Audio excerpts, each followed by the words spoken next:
Two Shriji food. હું છું મનીષા ઠક્કર. આજે આપણે લીંબુ કે લીંબુના ફૂલનો ઉપયોગ કર્યા વગર ફરસાણની દુકાને મળે એના કરતાં પણ સરસ વાટીદાળના ખમણ કેવી રીતે બનાવવા એ જોઈશું. તો ચાલો આને બનાવવાનું શરૂ કરીએ. વાટીદાળના ખમણ બનાવવા માટે અહીંયા મેં 500 ગ્રામ ચણાની દાળ લીધી છે. જ્યારે પણ તમે ખમણ બનાવો ત્યારે સારી ક્વોલિટીની ચણાની દાળનો ઉપયોગ કરવાનો.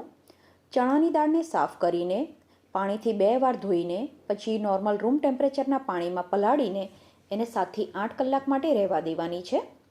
તો હવે આ ચણાની દાળ એકદમ સરસ રીતે પલળી ગઈ છે. તો દાળને આપણે પાણી નિતારીને એક મિક્સર જારમાં લઈ લેવાની. તો અહીંયા મેં મોટી સાઇઝનું મિક્સર જાર ઉપયોગમાં લીધું છે, એટલે વધારે ક્વોન્ટિટીમાં દાળ મેં એડ કરી છે. તમે જે પણ સાઇઝનું મિક્સર જાર લેતા હોય એ પ્રમાણે તમારે દાળ એડ કરવાની. પછી આમાં 150 થી 200 ગ્રામ જેટલું થોડું ખાટું અને રૂમ ટેમ્પરેચરનું દહીં એડ કરવાનું છે. તો અહીંયા આપણે લીંબુ કે લીંબુના ફૂલનો ઉપયોગ નથી કરવાના.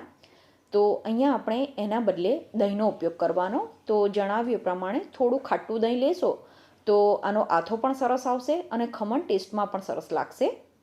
પછી જે દાળ પલાળેલું પાણી છે એ જ આપણે 1 ચમચી જેટલું ઉમેરીને આ રીતે આને વાટી લેવાનું. તમે જ્યારે આને ચેક કરો ત્યારે સોજી જેવું આનું ટેક્સચર હોવું જોઈએ. એકદમ ઝીણું આને નથી વાટવાનું. બાકીની જે દાળ છે એ પણ આપણે વાટી લેવાની અને અત્યારે આપણે દહીં ઉમેરવાની જરૂર નથી. પહેલાં જ આપણે દહીં ઉમેરી દીધું છે, તો આને આ રીતે જ વાટી લેવાની. હવે પહેલાંનું જે વાટેલું ખીરું છે એમાં જ આ બીજી વારની વાટેલી દાળ ઉમેરી દેવાની. હવે જ્યારે આથો લાવવા માટે મૂકીએ ત્યારે જ આમાં 1 ચમચી હળદર ઉમેરવાની અને આની સાથે જ આપણે 2 ચમચી ચણાનો ઝીણો લોટ ઉમેરવાનો છે. હવે આ બધી વસ્તુને હાથથી સરસ રીતે મિક્સ કરી દેવાની. તો બધી વસ્તુ મિક્સ થયા પછી આ રીતની ખીરાની કન્સિસ્ટન્સી હોવી જોઈએ. તો ખીરાની જે તપેલી છે ત્યાંથી આપણે ખીરાને આ રીતે ભેગું કરી દેવાનું અને પછી હાથ ધોઈ લેવાના અને હાથ ધોઈને સાફ હાથે આપણે ખીરાની તપેલીને આ રીતે સાફ કરી દેવાની છે. આ રીતે કરવાથી આથો ખૂબ જ સરસ રીતે આવતો હોય છે. તો નાની નાની ટિપ્સનું તમે ખાસ ધ્યાન રાખજો. હવે આને ઢાંકીને કોઈ ગરમ જગ્યાએ આપણે 7 થી 8 કલાક માટે રાખવાનું છે. આથો કેટલા કલાકમાં આવશે એ સિઝન ઉપર પણ ડિપેન્ડ રહેતું હોય છે. જો ઉનાળા દરમિયાન તમે વાટીદાળના ખમણ બનાવતા હોય તો 5 થી 6 કલાકમાં જ આથો આવી જતો હોય છે અને જો શિયાળા દરમિયાન તમે આ ખમણ બનાવતા હોય તો આથો આવવામાં 8 થી 10 કલાક જેટલો સમય લાગતો હોય છે. તો આ ખીરાને મેં 8 થી 10 કલાક માટે રહેવા દીધું છે અને જ્યારે તમે આને ચેક કરશો ત્યારે આ રીતે ખીરામાં તમને થોડી જાળી પડેલી દેખાશે. ખમણનું ખીરું ઇડલી ઢોસાના ખીરા જેવું કે હાંડવા ઢોકળાના ખીરા જેવું ફૂલીને ડબલ ના થાય, પણ આ રીતે તમને થોડી જાળી પડેલી દેખાય. તો ખીરાને ઉપયોગમાં લેતા પહેલાં સરસ રીતે હલાવી લેવાનું છે.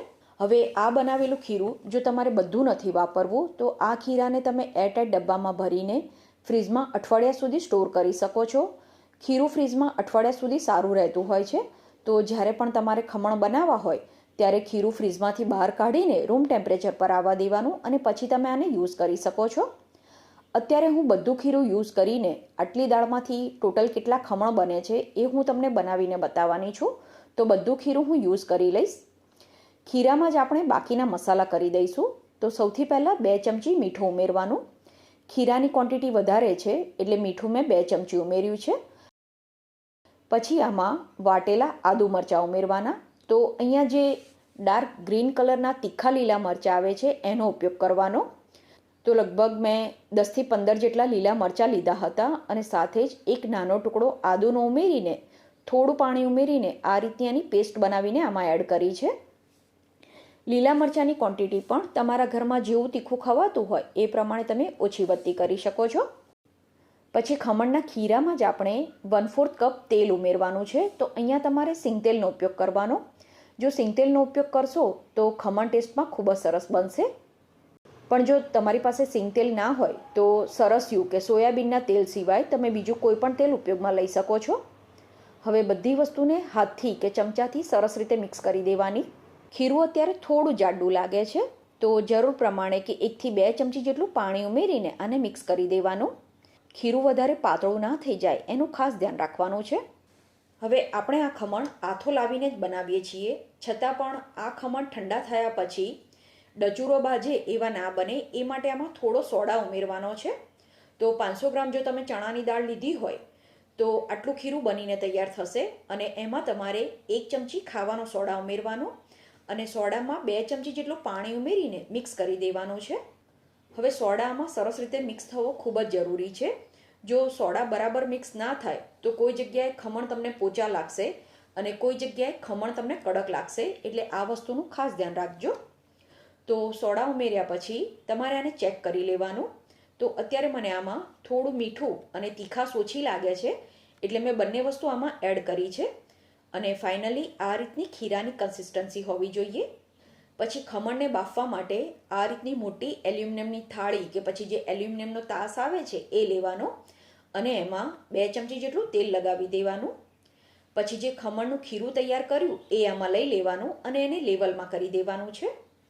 પછી ખમણને બાફવા માટે આ રીતે મેં મોટા તગારામાં પાણી ગરમ થવા માટે મૂક્યું છે અને એમાં આ રીતનું જે સ્ટેન્ડ આવે એ મેં મૂક્યું છે. તો માઇક્રોવેવમાં જે સ્ટેન્ડ વાપરીએ એ સ્ટેન્ડ અત્યારે મેં ઉપયોગમાં લીધું છે.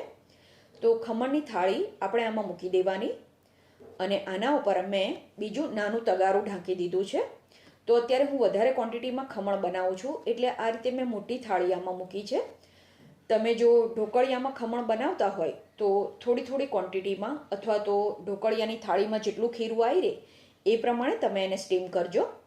અને વરાળ બહાર ના નીકળે એ માટે મેં તગારાની ફરતે પણ આ રીતે નેપકિનથી એને કવર કરી દીધું છે. આ ખમણને આપણે મીડિયમ ટુ હાઈ ફ્લેમ ઉપર 20 મિનિટ માટે બાફવાના છે. 20 મિનિટ પછી આપણે ખમણને ચેક કરી લેવાના. તો નેપકિન હટાવી દેવાના અને ઉપર જે તગારું કે વાસણ જે તમે ઢાંક્યું હોય એને સાચવીને હટાવી લેવાનું, કેમ કે આમાં ખૂબ જ ગરમ વરાળ હોય, એનાથી દાઝી ના જવાય, એટલા માટે તમારે સાચવીને આને હટાવવાનું. અને ખમણને પણ ચેક કરી લેવાના. તો ખમણને તમારે લાકડાની સ્ટીકથી કે પછી ચપ્પુથી ચેક કરવાના. જો એ સાફ નીકળે મતલબ કે ખમણ સરસ રીતે બફાઈ ગયા છે. હવે ખમણની થાળીને આપણે બહાર કાઢીને આ રૂમ ટેમ્પરેચર પર આવે ત્યાં સુધી ઠંડા થવા દેવાના. ખમણને ક્યારેય પણ એ ગરમ હોય ત્યારે કટ નહીં કરવાના. તો આને રૂમ ટેમ્પરેચર પર આવતા લગભગ અડધો કલાક જેટલો સમય લાગ્યો છે. અત્યારે હું તમને સિમ્પલ જે વાટીદાળના ખમણ દરેક દુકાને મળતા હોય એ વઘારીને બતાવવાની છું. પણ આ જ ખમણમાંથી તમે ટમટમ ખમણ, વાટીદાળના ખમણ, દહીંવાળા ખમણ કે સેવ ખમણ જે પણ તમારે બનાવવા હોય એ બનાવી શકો છો. તમને જો મારી આજની રેસીપી પસંદ આવી હોય તો રેસીપીને એક લાઇક જરૂરથી કરજો અને તમે આ વિડીયો ક્યાંથી જુઓ છો એ પણ મને કમેન્ટ કરીને જણાવજો. તો ખમણના ખીરાને તમે ફ્રીજમાં અઠવાડિયા સુધી અને આ બાફેલા ખમણને તમે ફ્રીજમાં 2 દિવસ સુધી સ્ટોર કરી શકો છો. તો એક દિવસ તમારે આ રીતે વાટીદાળના ખમણ બનાવવા હોય અને આ જ ખમણના બેઝમાંથી તમારે બીજે દિવસે સેવ ખમણી બનાવવી હોય તો પણ બનાવી શકો છો. તો આ ખમણમાં નાયલોન ખમણ જેવી જાળી ના હોય, પણ આ રીતનું આનું ટેક્સચર હોવું જોઈએ. તો તમે દબાવો ત્યારે એકદમ સરસ એ દબાઈ જાય અને જ્યારે તમે એને તોડીને જુઓ તો આ રીતની એમાં જાળી હોવી જોઈએ.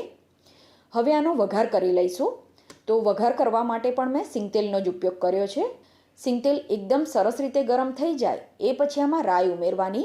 તો અહીંયા જે ઝીણા દાણાવાળી રાઈ આવે એ ઉપયોગમાં લેવાની છે. તો લગભગ 2 થી 3 ચમચી જેટલી રાઈ ઉમેરવાની. રાઈ તતડે એ પછી જ તમારે આમાં મરચાં ઉમેરવાના છે. તો રાઈને તમે એડ કરો એ પછી થોડું ઢાંકણ ઢાંકી દેવાનું, જેથી એના લીધે કિચન પ્લેટફોર્મ કે ગેસ વધારે ખરાબ નહીં થાય. પછી આ રીતે સમારેલા મરચાં ઉમેરીને ગેસ બંધ કરી દેવાનો અને તૈયાર કરેલો વઘાર આપણે ખમણમાં એડ કરી દેવાનો છે.